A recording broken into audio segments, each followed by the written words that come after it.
At our peril, we ignore the advice given to us by Jefferson and Washington when they warned us about getting involved in entangling relations around the world. We are giving billions away in foreign aid to governments that are involved in conflicts. And when we do this, it involves us in their conflicts. President Washington said, "We can trust to temporary alliances in times of necessity." Between 1778, when we had our alliance with France, which lapsed in 1800, and 1949, the United States never entered an alliance with any other country. Then we established NATO as a defensive alliance against the Soviet Empire, and we drew a red line across Germany. That was a temporary necessity in the Cold War.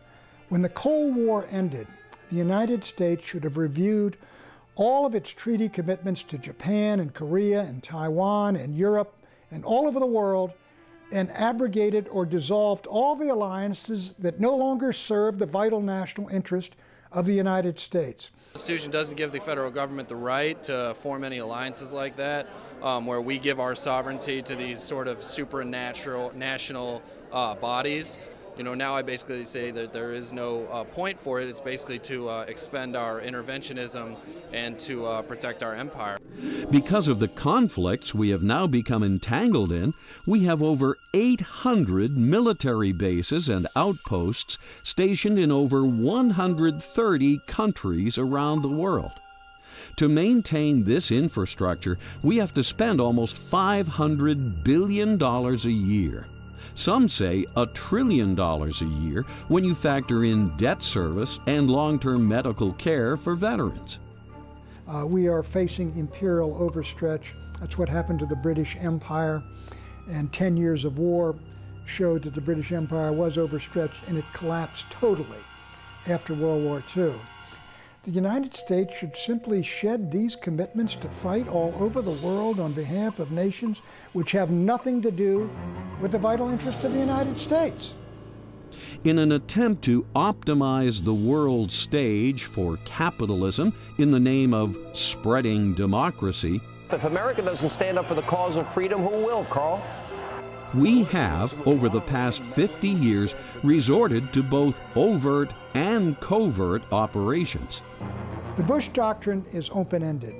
It is, we cannot be secure unless the world is democratic, and we have a right to interfere in the internal affairs of every country on earth to make them democratic. It is an absurdity. We are undertaking an assignment we cannot fulfill. It is endless. It is a formula for perpetual war, for perpetual peace. It is clear, by failing to follow the original intent of the Constitution, we, the people, have allowed the rogue politicians that now infest Congress, the Supreme Court, and the executive to involve us in endless wars, hence endless debt. We spend endless amounts of money into the military-industrial complex, which Eisenhower warned us about. Yet all we seem to get in return is perpetual war. The very wise and wealthy financiers of the world, going way back, even before Rothschild's time, have observed that the world was a pretty rotten place to live in, that nations were always fighting over something or other. Somebody was always trying to conquer somebody else, and wars were universal. Too bad about that, but that's the way it is. So we found out, that we bankers, that if we loan money to them, that we get paid back. They don't question what the interest rate is because they're fighting a war. And if they can win the war, they can just plunder the victim and pay us whatever we want out of the plunder. It doesn't cost them anything, really. Then the issue comes up, well, what happens if one of these nations decides not to pay us? The answer is very simple. If they refuse to pay us back, we'll finance an opposing nation or a revolutionary group somewhere else to become an enemy of that nation and attack it and destroy it, invade it. We'll create another war, in other words, in order to get our money back. We'll finance this side to attack that side. So by financing all sides in a war and keeping the world divided up into warring factions so that no one unit is particularly stronger than the other, the banks can continue to finance all sides of wars forever and always collect their interest because they have the ability of putting one nation against another nation to collect their debts. The military and banking beasts we have allowed to flourish and prosper are eating up money we could be placing towards rejuvenating the school system, the healthcare system, maintaining bridges, roads, and levees, developing fusion, solar, and ethanol energy technologies, allowing savings and capital formation to reduce the cost of products, and providing better-paying jobs for the middle class. Many of our actions and foreign policies have been beneficial and delivered in a good American spirit. However, we have also allowed our government to do some nasty and selfish things, as John Baker explains in his article, Blowback, The Cost and Consequences of American Foreign Policy.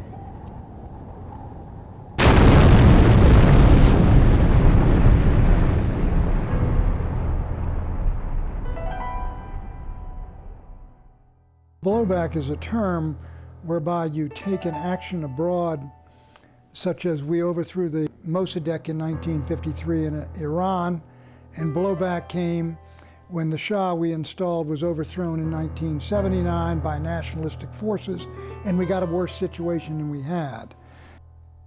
We have in the past supported questionable rulers that have turned against us, such as Saddam Hussein and Osama bin Laden. The IMF World Bank, which is heavily funded by fiat money created by the U.S. Federal Reserve System, lends money to subprime borrowers in third world nations. And then, when they inevitably default on their loans, the U.S., through corporate agents, forces concessions known as structured settlements on such countries. Concessions include granting the U.S. sweetheart deals on natural resources, such as oil, profit participation in their public utilities, certain voting patterns at the UN, land for yet more U.S. military bases, and free access to canals, such as the Panama Canal. When countries don't play ball with the U.S. empire, the empire strikes back. We send in the military, as was the case with Iraq. I do believe that Iraq is the greatest strategic blunder, certainly in my lifetime, because we attacked and invaded a country that did not threaten us, did not want war with us, and did not have the weapons of mass destruction we said it had.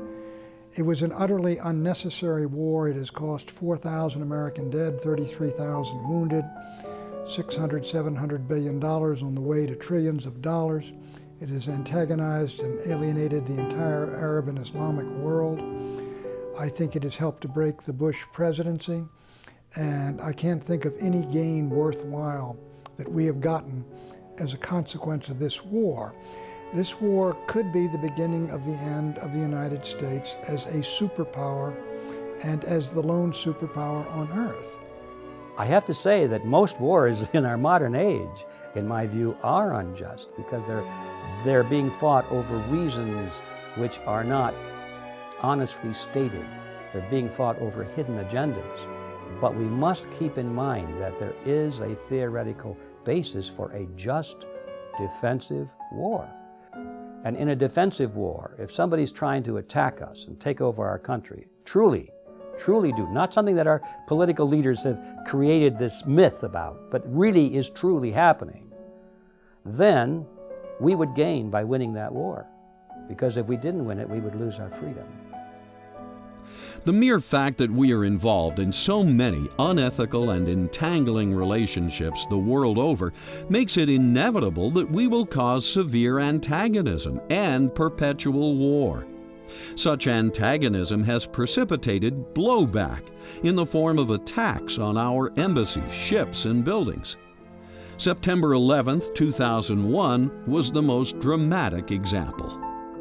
9/11 was indeed blowback for massive American intervention in the Middle East, supporting Saudi Arabia, putting our troops in there, the Iraq War, and aiding the overthrow of the Afghans. In effect, it came back to bite us. The 9/11 terrorists were over here because we are over there. By projecting our military to secure oil in Iraq and Saudi Arabia, rather than securing the blessings of liberty, we are causing conflict that is destroying domestic tranquility. Oh, it's easy to blame it all on the Democrats or the Republicans or even the Islamic radicals. But as Harry Truman said, the buck stops here. The buck stops with we the people and how well we self-govern pursuant to the U.S. Constitution. In short, by allowing our elected officials to receive campaign contributions from corporate entities, all non-people, we are causing all these bad things to happen because such elected officials cannot possibly be true to both the U.S. Constitution and the fascist agenda of globalization. Governments, including our own, will always seek excuses to expand, and war is one of the primary tools a government uses to expand its power. World War I, did that provide a net gain? It destroyed one of the most stable international structures the world had seen throughout history. It brought about the Bolshevik Revolution, it brought about the Nazi Revolution, it brought about World War Depression, it brought about World War II. We'd say certainly it was not a net gain that came out of World War I. It's hard to see the net gain really that came out of World War II. Hitler was defeated and you ended up with Stalin with more power than Hitler ever had.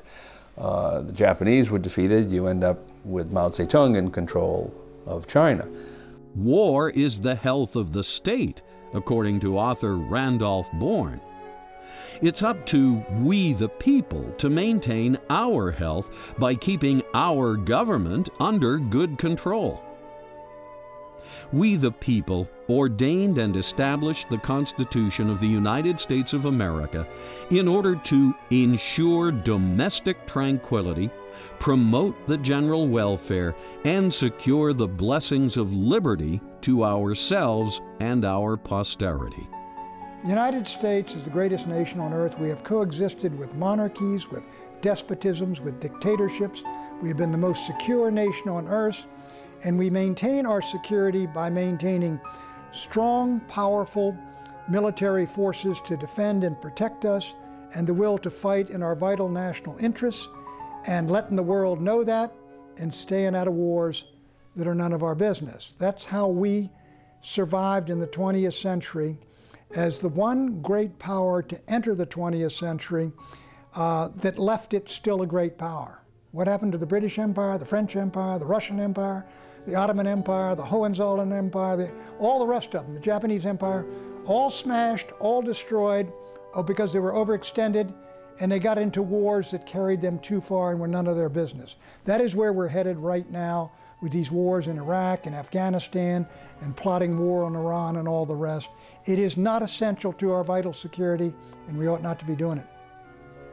The only way this can be done is for we the people to read and understand the U.S. Constitution, as well as the underlying philosophy behind it, and insist that the people we vote into office apply it to the letter, not just give it lip service. Anyone who doesn't believe this has no right to call themselves an American citizen or a representative of we the people.